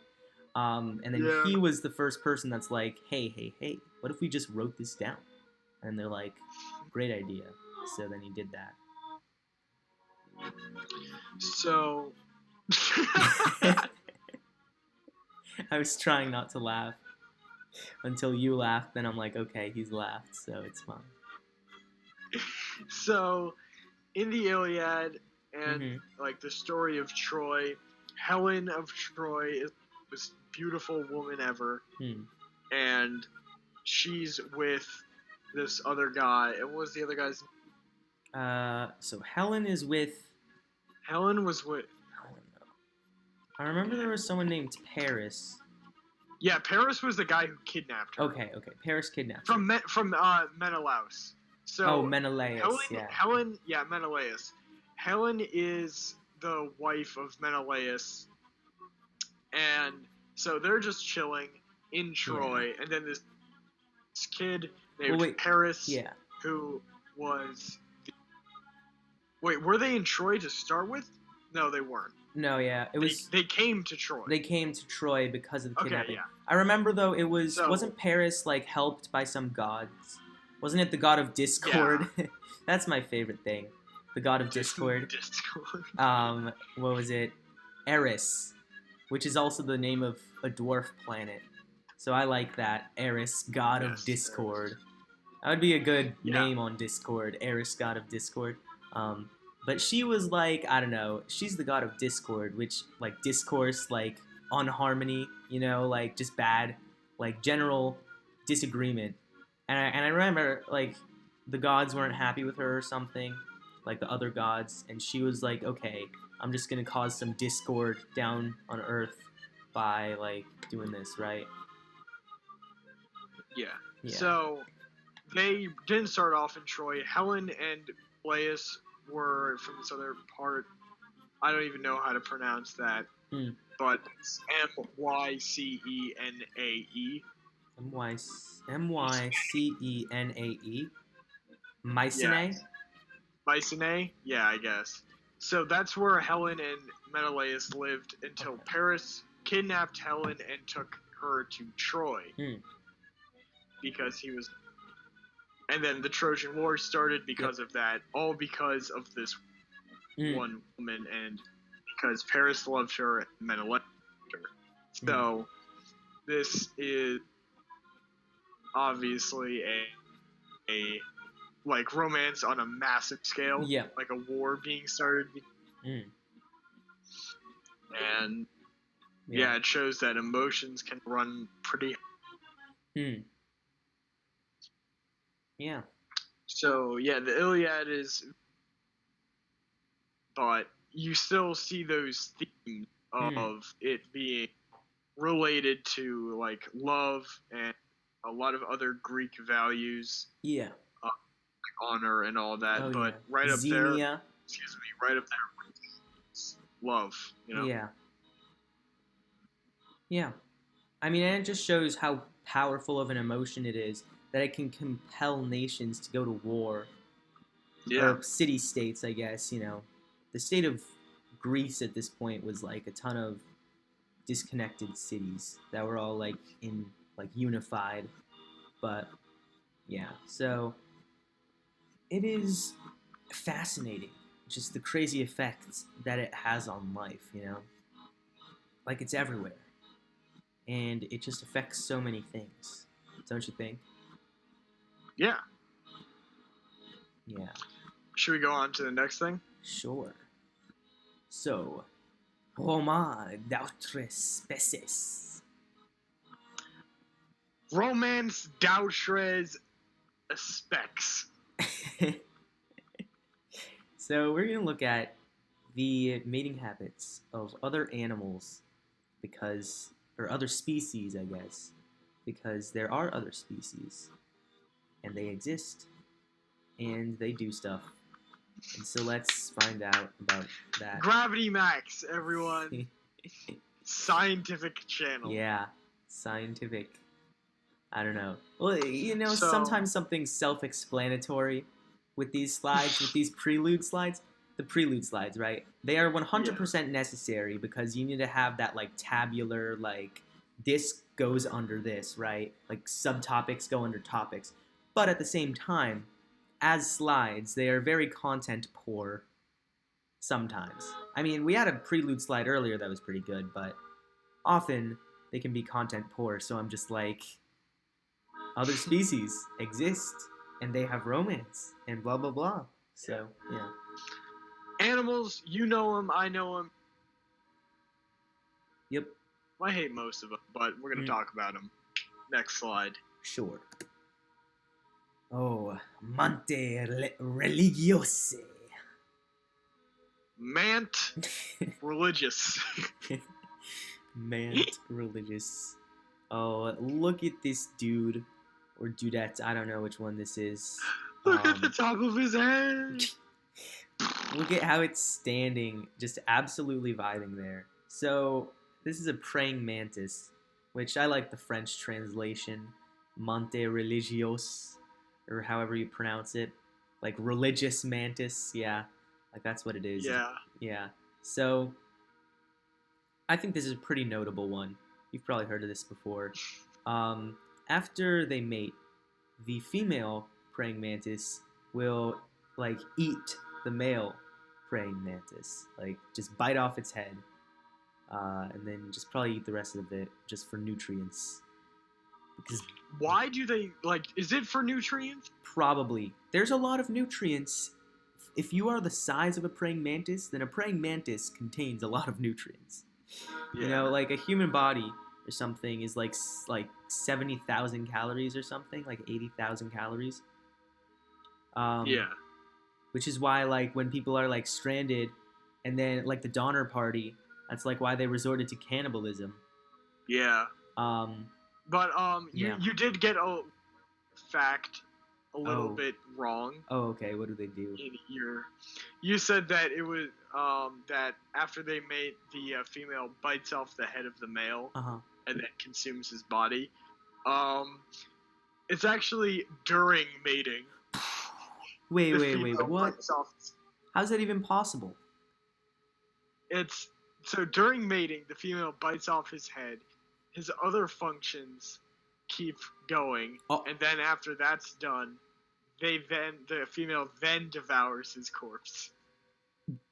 that is just. I don't even. I'm speechless here. That just makes it so much worse.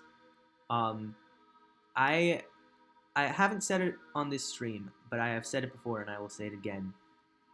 I hate bugs. Okay? They are the creepiest things that exist. I hate them. They're like, Would you oh, ever God. eat bugs? No. People that are like you would that. not even like salted ants. No. No way, Jose. You know, I would eat bugs. I would 100% okay, eat I've got a bugs good out. because I've got a good I excuse. know the health benefits. Okay. I know all of it, Yeah, and they're yeah. like everyone. Well, I've got a good excuse. I'm a vegetarian, so haha. Oh wait, yeah, I forgot. Exactly. That's my excuse. Are bugs meat? I mean, they're animals, so. But if you think I have like sympathy for bugs, like oh the poor bugs, blah blah blah blah blah, like no, I do not. I hate bugs, but that doesn't make me want to eat them because that is gross. You just have sympathy for the chicken and the cow. Yes, I have sympathy for less creepy animals. I have sympathy for less creepy animals. That's what it is. I don't like bugs. Oh, they just. Oh. Whenever I see a bug, I'm like, okay, this room's unusable for a week. Until I'm like 90% sure it's left. If you just leave that room, then what? If you leave the room immediately, what if it lays? No, it won't do that because there's never more than one. If there's more than one, then you have to call in what if specialists. What if it's a pregnant like spider that went into your room? At that point, just move. That's what I would do. Just just move. That's probably the best solution, right? Yeah. Yeah. Just move. Yeah. I probably have whatever the fear of bugs is called. So, blah blah blah phobia. Something Latin or Greek or whatever phobia. Fear of bugs. I think it starts with a C, right? Entomophobia. Oh, entomophobia. Entomophobia. There you go. Yeah. Entomophobia. I do not like these fellas. They are not. And the things that they do are just so horrific as well. Okay? Like, the praying mantis, that's just one of them. All of them. They do really odd, not just odd, but horrifying stuff. Here's the top 10 weird insect mating rituals. Okay. I just saw this article and I was gosh. like, this fits into what you're saying. Here, wait. Credit the source. Time. This is okay. from Time Magazine. Time Magazine. Let's see.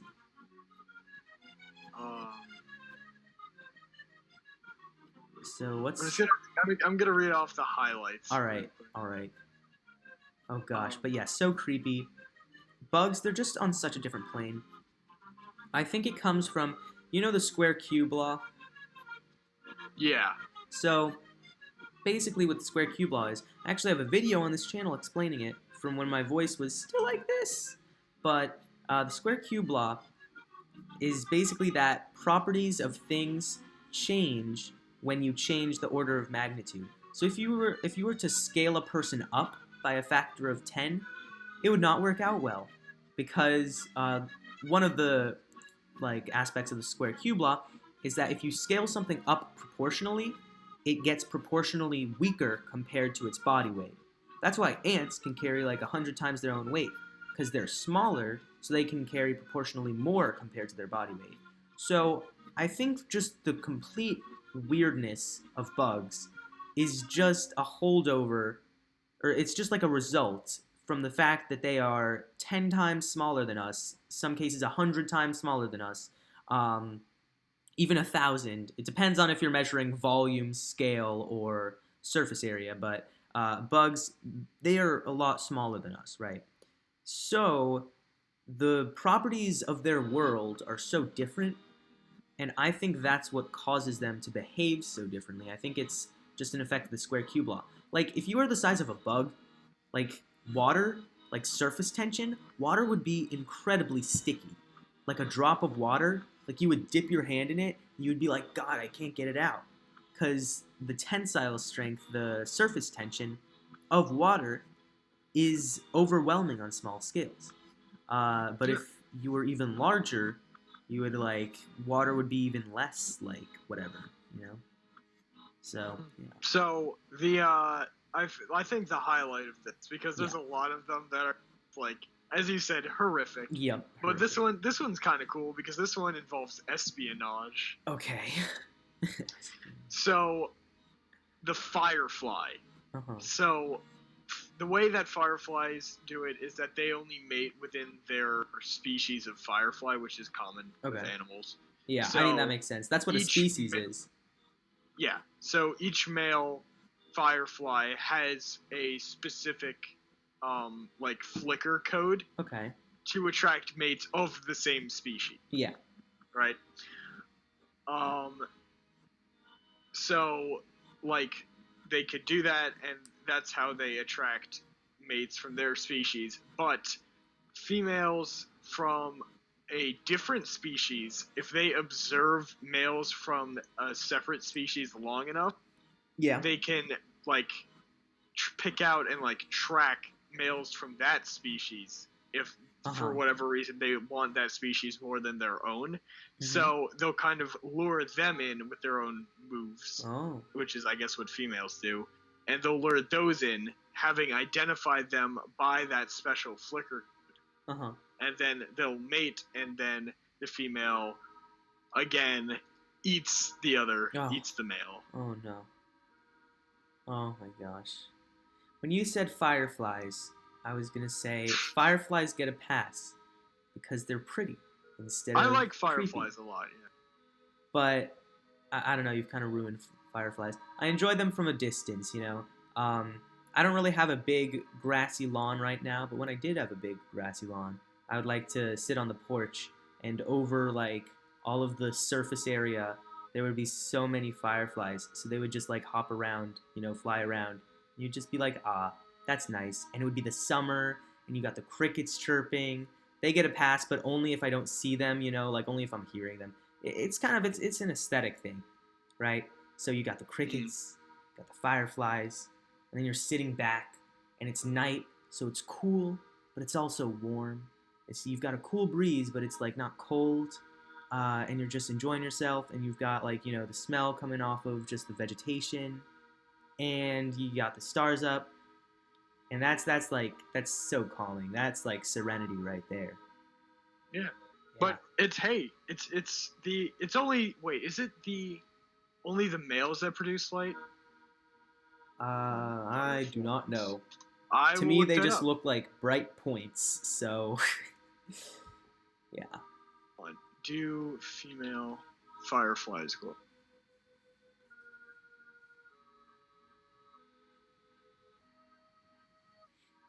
Wait.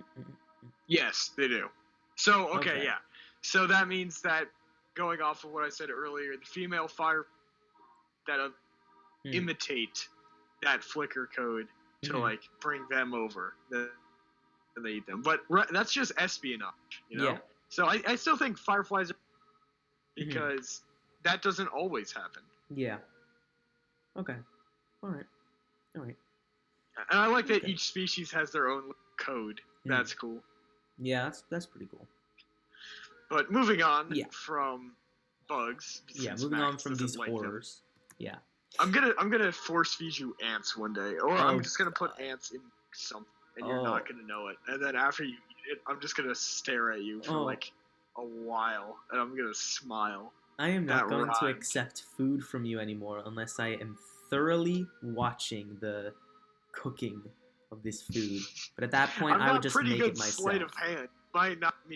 You might not notice me pouring 3 to 5 pounds of ants in your brownies. You're right. You know what? Maybe I would just, I don't know. Maybe like something would catch my eye out the window for a moment. You're right. Yeah. So, chiens et chats. Dogs and cats. Chiens et chats. Chen chat. Look at him. Aw.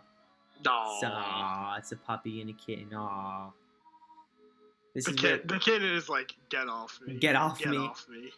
He's already learning. The ways of the cat. Yeah, and the dog's just like, hey, friend.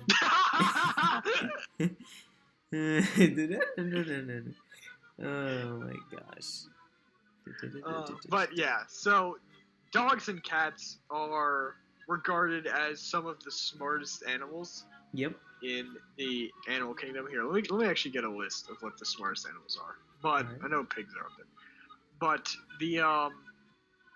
so these guys, their brains function similarly to ours regarding oxytocin. Uh-huh. So when you pet your dog, for example, like that releases oxytocin in your brain, but it also releases oxytocin in your dog's brain, which is why dogs bond with humans. Aw. Because we both feel that same bond, that same love, because we both produce that same level of oxytocin. Yeah. Cats actually do the same thing. Okay. They just don't have the other parts of the dog's brain that makes them nice.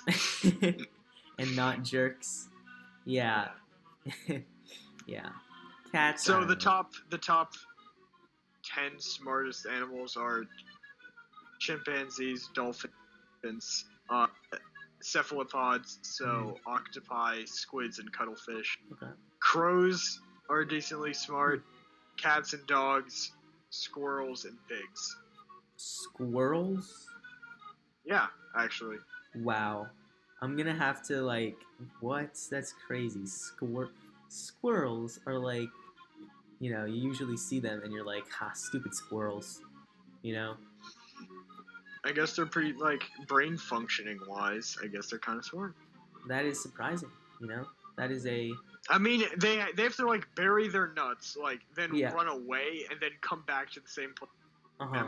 where they buried their nuts. So they have to maybe be good that at has memorization. So I imagine they'd be very good at school. Ha! Right? Yeah. Ha Ha ha ha ha ha. Good. ha! Ha ha ha. If But You can no, make octopi are very smart. and yeah. I honestly have a bone to pick with octopi. Oh really? They don't. Yeah. Yeah, that's funny. Yeah, real fun. Laugh it up. Thank you. I Laugh it think up, that's cheese pinnacle ball. comedy right there. They don't. Yeah. So, octopi, they're evil, man. They are Uh-huh. evil. Just like Really? dolphins. Oh yeah, dolphins are pretty evil. Which is why I have such respect for elephants. Yeah. Because, They're like smart I just and not listed evil. off, it's chimpanzees, dolphins, elephants, and cephalopods are the top 4 smartest animals. Right? Uh-huh. Dolphins are evil. Dolphins are straight evil. They're known to just murder in their own species and murder other lesser species like pufferfish Yeah. and all that stuff. Cephalopods are just straight evil. Ever looked at them? Anytime you look at an octopus, it's always squinting. It's always plotting something. Yeah. But elephants are chill. I like elephants. So they're smart but not evil. So then the question is, what about humans? Humans are smart and evil. Okay. So we're amongst dolphins and chimps. octopi Chimps are in that just regard. chimps are smart. They're so smart that they can be dumb. Yeah. They're so smart that they understand what being dumb is, and they constantly. They're on the cusp. Yeah. Yeah. I just like this picture. I think just looking at this picture, just staring at this picture is It releasing... releases oxytocin. Yeah, it releases oxytocin. So I'm just feeling better. I'm feeling calmed. Because I have a busy travel weekend. Never fun. Airports, not fun. Travel too fast is it's a ride, right? So I'm a little bit stressed, I'm homework, blah blah blah. But looking at this picture of this dog and this cat, I am overcome with an incredible, profound sense of just tranquility. and then the French music ruins it. But but yeah, look at him. Aw, I have a dog. Oh. I have a cat and a dog. One up in me. Yeah. So, what do you know about the Roma de las chiens et las chats? I know that you should probably never say that again. Okay. Because it makes you sound pretentious. It does. But other than that, like I said, their intelligence level is close to humans. They were in that top 10. Uh-huh. And they both, as you can see, we have them as pets, so they're able to form that familial bond with humans, and inside their own packs. Like dogs are pack animals, and like tigers and like lions and like lynxes, they all have cubs, or they're kittens, I guess they're still called kittens, which they like always take care of and all that stuff. So that side of it, that familial side of it, is definitely a kind of representative of how like humans process that stuff. Yeah. Interesting. Yeah, dogs, like, just from being domesticated by humans, have a lot of the similar neural pathways and emotions as humans. So yeah. Yeah, it's because their brains have been like evolved into. Yeah. All right, you want to go up? Sure. To the next one. Next slide. Elephants. Elephants. Oh, yep. So. Don't you spell it with an F when you're doing it in French? I don't know. I would be surprised if French had the better spelling than English. So I'm gonna say. Yeah, no, it is. Wait, it's with an F? No, it is with PH. Okay. It is PH. Okay. That is correct. Good. Yeah. No, there's no way. So elephant. There's no way French would ever have easier spelling than English, right? That's true. Yeah. You're right. So, but I was just going off of Spanish because it's an F in Spanish. Yeah. Okay. Right. Wait. Now I gotta check. Oh. Okay. So yeah, elephants. Yes, it is. Okay. Yeah, I love elephants. They're some of the best animals. What did I just do? Well, yeah, elephants, as you said, they're very smart. Okay, yeah, I just accidentally deleted the last. Oh, oops. Sorry. But yeah, they're very intelligent. They are very emotionally intelligent as well. Yeah. They're the only other animals that have been like shown to like grieve, quote unquote, like always like grieve in the same way that humans kind of do. Yeah. Like they get scared of their own bones. Like if they see a dead elephant's bones, they'll actually get like frightened by it. The other species to do that is obviously. Yeah. Like if a dog sees a dog's bones, it's gonna be like, okay, cool. Now I got like a ton of new bones. But it's like elephants are like, whoa, man, this kind of sad. Yeah. Yeah, it's interesting. A lot of animals just don't care. They're like, okay. Yeah. But yeah. So elephants are very. What's the IQ?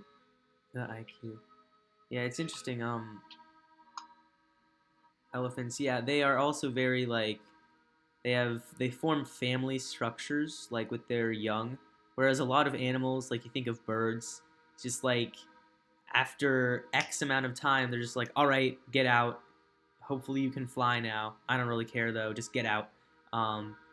But elephants, like humans, like form family structures and like have family bonds.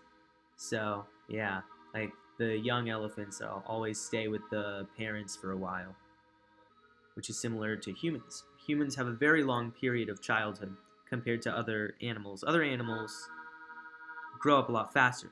Like dogs even. I mean, my cousin's they got a new dog. Like this is a while ago, but they got a dog as a puppy, right? And they got this dog at the beginning of winter break, and we were visiting them. So they got this dog at the beginning of winter break, and by the end of winter break, that dog was like so much bigger than when we had just gotten there, and now we were leaving, and it was only like a week and a half, and this puppy, had grown a lot, which is just like crazy. Like most animals, as a trend, they grow up faster than humans. But elephants, this is not the case. They have similar like patterns to humans. Yeah. So elephants, like I said, have a very high EQ, Okay. which is like the emotional Mm-hmm. version of an IQ. Mm-hmm. They can process complex emotions. Mm. They understand to some degree the concept of death. Okay. Like other animals, it's just they have like survived, but they don't really understand like what death kind of is. Yeah. But elephants do have that understanding. Yeah. Which makes them different than a lot of animals. Interesting. Yeah, and elephants are, like you can see here, they take care of their young, Yep. They move in packs, they do that cool thing where they like water in their trunk. Like, I want to see that one day. Oh, where like, they? I'll just be seeing an elephant and it moves towards some body of water, and Yep. I'm like, yes. And then they dip their trunk in the water. Yeah! They spray it all over their backs. I'm like, oh yeah, it's elephant bath time. Yep, that's what you see elephants do in every like piece of media, right? Oh, the French music. That was a great decision. So, anything else on elephants? I think that elephants deserve, like, if I haven't really thought much about the topic of are zoos ethical. And I don't want to get into a debate here. Yeah. But if I was going to say anything, I would say that elephants are the ones that should be. If I was to like get one animal out of zoos forever, it would absolutely be elephants. Yeah. Because they can. And away from poachers. They have that cognition where they can understand a lot of complex like emotions and stuff, and that's kind of how we see ourselves. We see ourselves as intelligent because we can understand complex emotions. So can they. They probably don't like being in a zoo. Yeah. But like other animals like penguins, they don't know what the hell is going on when they're in a zoo. Oh boy, it's cold, snow, feet, and now. Smile and wave, boys. Just smile and wave. Smile and wave, boys. Smile and wave. Anyways, so yeah, I'll go to the next slide.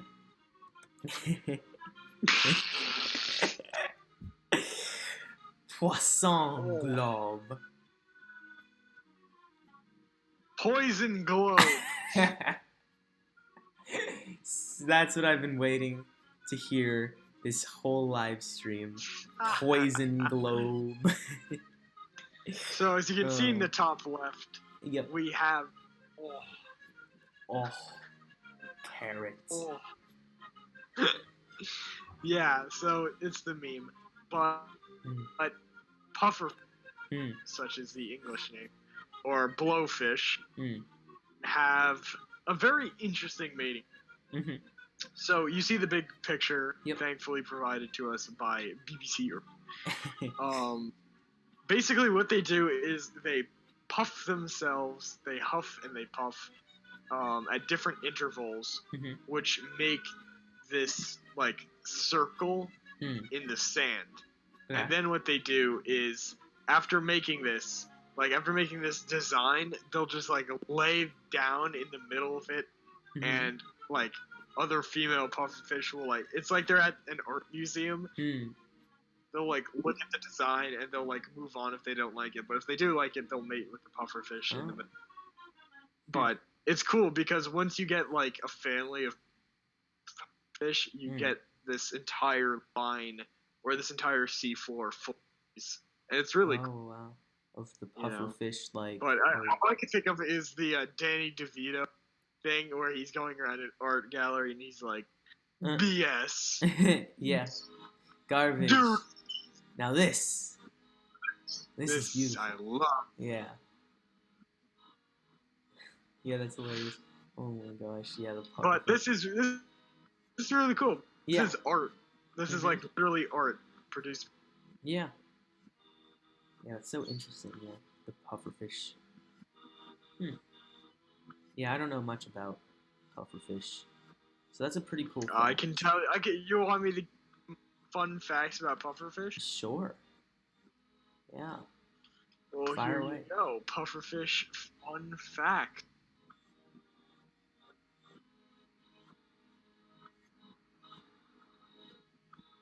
So pufferfish vary in size from 1 inch to 2 feet long. That's crazy. I guess one's like a poison globe keychain, and the other's like a poison globe like that you would put on your desk. Yeah. A globe. Yeah. I know, poison globe. We should make that. That should be a Gravity Max merch. That should be a keychain. It's like a globe. It's like Earth, but it's poison. Like it's a poison version. Like you ever get the poison like Poison Mario in Super Mario Sunshine or something like that. It's a poison globe. Yeah. So pufferfish contain a toxin called tetrodotoxin, which is 1,200 times stronger than cyanide. Oh. Wow. 1,200. Oh yeah, that's the. And then they prepare them in like. Yeah, that's called fugu. Yeah, was it Japanese or Chinese restaurants? I can't remember. It's Japanese. Okay, Japanese food restaurants. You got to make sure if you order something called fugu, don't order it. Honestly, that's my. Me as a person, I just wouldn't order that. I don't think any food is that good. It kills you in like 24 hours. I don't think any food is that good to risk it. But others. How many people have died from? At the very least, right? If you are going to like order fugu, make sure you're at like a place that has an A+ health inspection. You know, make sure that they're qualified chefs that can prepare it, because they do prepare it, and apparently they prepare it well, and obviously they prepare it without the poison in it. But you know, make sure that you're not at make sure you're not getting like gas station sushi, like gas station fugu that'll kill you, right? So be careful out there. Yeah. Yeah, so it's actually rare that anyone dies from eating fugu. Well, I imagine it's rare that people eat fugu too, right? Like how much is consumed. Yeah, that's true. Yeah. But since 2000, only like 20 people have died in Japan. That seems like a lot, though, because I can't imagine that many people eat it. Well, I don't know. Yeah, I mean, I guess maybe a lot of people eat it. But yeah, 20. Like, that's one per year. Yeah. I mean, who knows? It might be you next, right? Like, you, viewer. You can't risk it. So, okay. So... Ooh, okay. So, 50 in a typical year, 50 people suffer fugu poisoning. Ooh.